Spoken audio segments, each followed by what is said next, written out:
Hello, Chillens. This is my first video where I'm going to be talking about death/thanatology.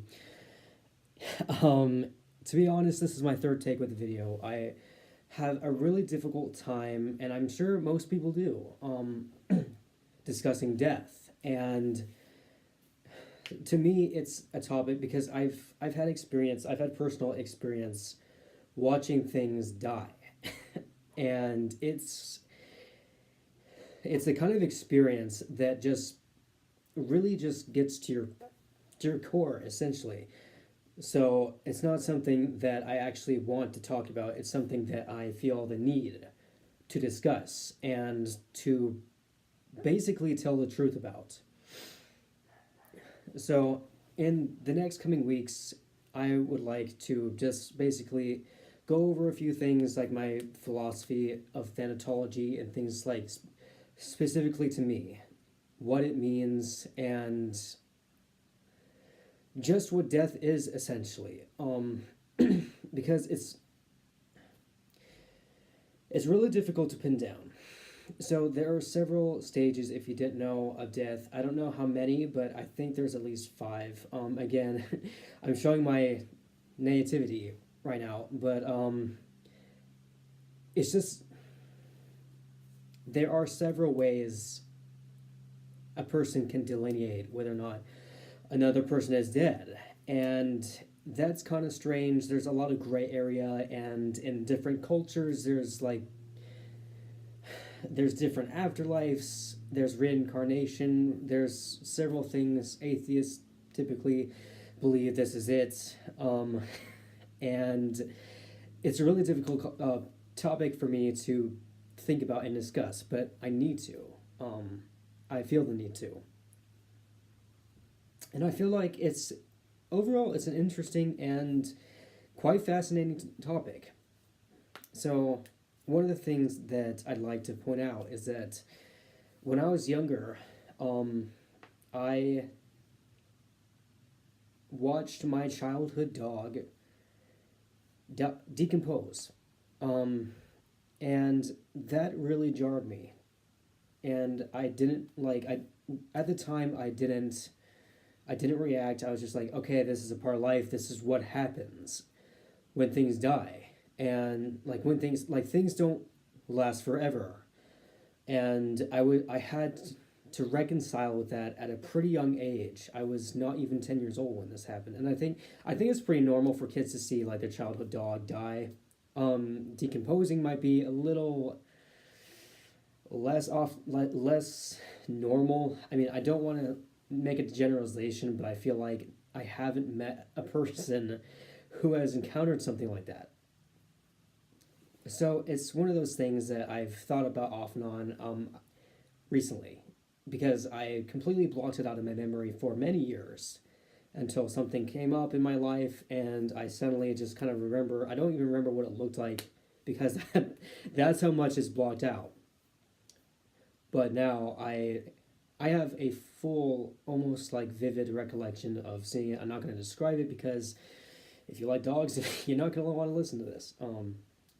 But essentially, I saw a lot of that dead animals a lot when I was a child, and I also lived in an environment where we had a lot of pets, like a ridiculous amount of pets, and a variety of pets when I was growing up. We had chickens, we had dogs, we had cats, we had reptiles, we had amphibians, we had pretty much any type of pet you could think of at some point during my childhood. So I was really connected to animals when I was younger.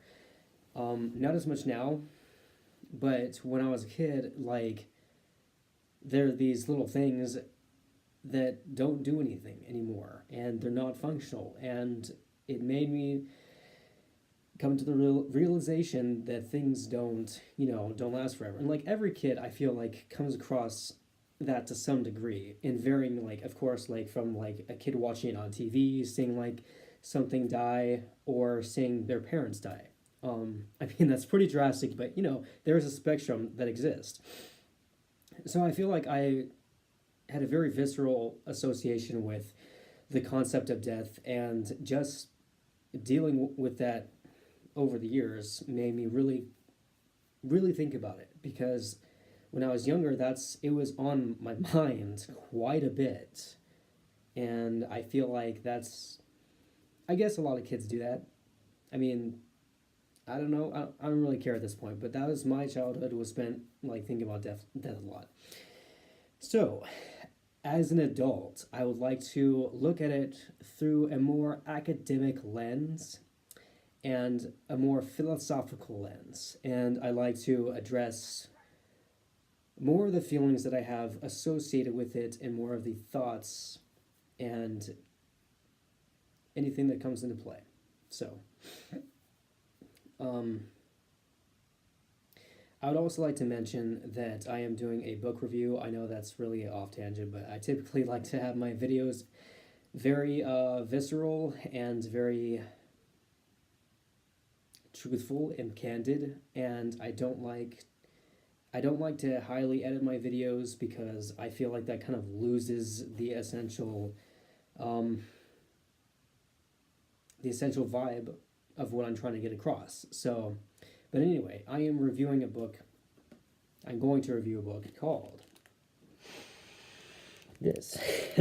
So, From Here to Eternity by Caitlin Doughty. I watch her YouTube channel. She's excellent. She is a certified mortician, and she answers all the questions that most people are very either unqualified or uncomfortable to answer about death. Very interesting video. I will give you a link to her channel down below. But I stumbled across her channel a couple months ago, and I started really thinking about it, and thinking about the topic from a more kind of not unemotional, but more of a scholastic type point of view. And I thought that was interesting, because from what I've researched over the years, I mean, I've done it like I've had to do for different things. I've had to look up the topic for a while. I can't even say the word for some reason. Death. It's so taboo. It's like Lord Voldemort's name. So I wanted to get to the point that I could look at it comfortably. And when I was looking at stuff like online, I was like, no one really knows what it is. Like, we know what happens to the body after someone dies, which is essentially you're either like your brain shuts off and all your functioning shuts off, pretty much, if we're going to put it in a nutshell. And it's weird, because some people were not proclaimed dead for a while, and it keeps on getting to the point where there are people who come back to life miraculously. So I thought it was kind of interesting. But people are still like kind of trying to figure out what it is. And now there are scientific studies that like say you're dead because there's no more brain activity, and there are things like, to answer the question of is there life after death, there have been studies shown that there is no brain activity measurable after the person is proclaimed dead. I thought that was interesting. I want to look more into that. Again, I'm a newbie at all of this. Again, I want to be as candid as I possibly can. But it's an interesting subject. And I do recall a time when, I think this is when I started actually thinking about it more on a fascination level, was when I was about 16. I was at a museum. I was with my parents, and there was this whole section of the museum dedicated to basically rot and detritus, which is dead matter. And I thought that was kind of interesting because they had a little video thing that you could, so there was like a spinny wheel type thing and a glass cage, and behind the glass cage was a video that if you rolled the spinny thing, it showed like the progression of a rotting rabbit. And I was like, I've seen that before. I've seen it up close and personal. So I'm surprised that, I think it's the reason why I thought it was funny at the time was because I was dealing with it. But it was more fascinating. I was like, wow, this is really cool. Like, I'm speeding up through the process with this thing, this little machine thing, and seeing what happens to people or animals if they're left alone. You know, if they die on the street and nothing happens to them. There's so much that happens. It's kind of ridiculous what happens in nature when things die. Now, with humans, we've developed a process of like we put the person in like a casket. I mean, I'm really simplifying it, but like we put the person inside of like a casket and then we put them in the ground or we put them in like tombs. You know, we all have different ways of disposing people. That sounds really really bad, but that's technically what we're doing. So it's really fascinating to see it from nature's point of view. Anyways, this has been pretty much a rambly talk because I don't want to edit this. So, but I'll leave it at that. This is my pilot episode, and next week I promise it'll be a lot more organized. But I just wanted to get the feelings out there and talk about it because this is my third take of this video, and yeah, this topic is very discomforting to me and difficult to talk about, but I want to. And I also kind of feel the need to because I am death positive and think that it should be talked about. Just because it's uncomfortable doesn't mean we can't discuss it. So I will leave you that. As far as news goes, on a Thursday, I will be uploading my first video that discusses my creatures. So be on the lookout for that.